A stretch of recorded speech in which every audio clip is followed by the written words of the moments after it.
Para entender la situación en Ucrania, lo primero es despejar ciertas dudas y desconocimientos bastante generalizados sobre cuestiones básicas de la historia de este país. Lo primero, la historia de Ucrania ha estado por más de un siglo fuertemente tensionada por una ubicación geográfica entre Rusia y Europa. Eso la hizo estar en medio de los conflictos bélicos de altísima intensidad que se inician con la Primera Guerra Mundial. Continúan luego con la Guerra Civil Rusa posterior a la Revolución Bolchevique y se proyectan en la avanzada fascista y nazi y la Segunda Guerra Mundial después. Tal contexto explica algo difícil de entender sin aquel elemento, lo que se conoce como nacionalismo ucranio. Está marcado por el influjo fascista y nazi que se levantó en Europa del Este por parte de los sectores más conservadores y reaccionarios de las sociedades de la región, contra la Revolución Rusa y las organizaciones y movimientos de izquierda de esos años. De ahí que las fuerzas que respaldan al gobierno de Volodymyr Zelensky, iniciado en el 2019, siguen siguiendo los pasos y alianzas del predecesor Petro Poroshenko 2014-2019, declararon como día de conmemoración oficial del nacionalismo ucranio el día del cumpleaños de Stefan Bandera, el líder nacionalista que batalló contra la URSS y colaboró con los nazis a mediados del siglo pasado. Las complicidades que han tenido los gobiernos occidentales con el gobierno ucranio,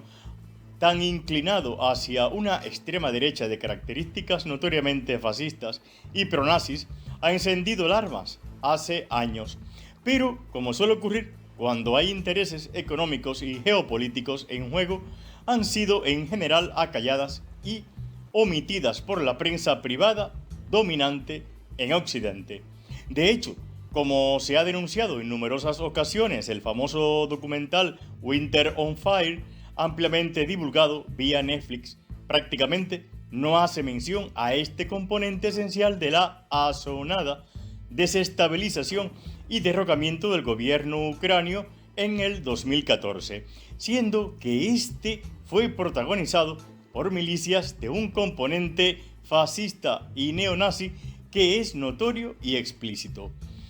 Las simbologías no están de más, y lo mencionado sobre Stefan Bandera no es lo único. El escudo del batallón Azov consta de una runa Volksangel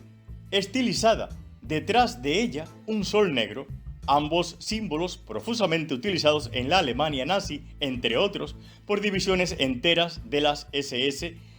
Waffen-SS, el cuerpo de élite del ejército de Hitler. Es por eso que a nadie le debiera extrañar que en las sucesivas votaciones que ha habido en la Asamblea General de la ONU de una resolución contra la glorificación del nazismo y otras formas de discursos de odio racial, los votos en contra han sido de Estados Unidos y de Ucrania, con la abstención de los gobiernos de la Unión Europea y el voto a favor de una amplia mayoría de países. Las simpatías nazis del gobierno ucranio han provocado incluso la protesta del estrecho aliado del gobierno de Estados Unidos. El Estado de Israel también se ha pronunciado en contra. El embajador israelí, en Ucrania, Joel Lyon, ha formulado varias declaraciones y publicado en sus redes sociales el rechazo a la glorificación del nazismo por parte de la extrema derecha ucraniana. Los lazos y trabajo internacional de esta extrema derecha fascista, constituida como un grupo paramilitar con reconocimiento oficial del Estado ucranio, han sido destacados en numerosas notas de prensa incluso en Europa y Estados Unidos, cuyos gobiernos impulsan una política exterior que utiliza al gobierno ucranio como punta de lanza de una arremetida geopolítica de la OTAN hacia territorios aledaños a Rusia, intentando presentar a Rusia como un potencial invasor de Ucrania, en un contexto en que en el este del país y en la península de Crimea hay una significativa mayoría de habitantes rusoparlantes, con lazos históricos y culturales con Rusia, y que rechazan la deriva extremo-derechista del gobierno de Kiev. Las pruebas sobran. Una nota reciente del medio estadounidense Newsweek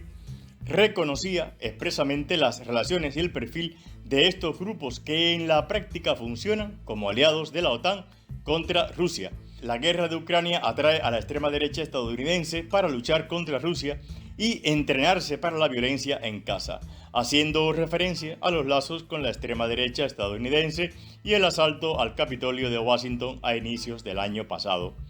El medio español Público.es reconocía hace unos días el polvorín neonazi en Ucrania desde la revuelta de Maidan del 2014. El gobierno, el ejército y las fuerzas de seguridad han institucionalizado en sus filas antiguas milicias y batallones de voluntarios vinculados a la ideología neonazi, declaraba recientemente Kushmenko a Newsweek, citando como ejemplo el Departamento de Operaciones Especiales Azov, que fue establecido por el Ministerio del Interior de Ucrania en el 2014 y transferido posteriormente a la Guardia Nacional, 8 años después, mientras los enfrentamientos en la región del Donbass no han cesado. No todos los norteamericanos expertos en geopolítica han cerrado filas con su gobierno, menos aún cuando la amenaza de la violencia y el terrorismo de la extrema derecha es considerada ya la principal amenaza interna del país. No son pocos los grupos y activistas neonazis europeos y norteamericanos, también españoles, que han visitado Ucrania estos últimos años para hacer contactos o recibir entrenamiento paramilitar. Sin embargo, los gobiernos de Estados Unidos y el resto de integrantes de la OTAN siguen haciendo caso omiso a todo ello.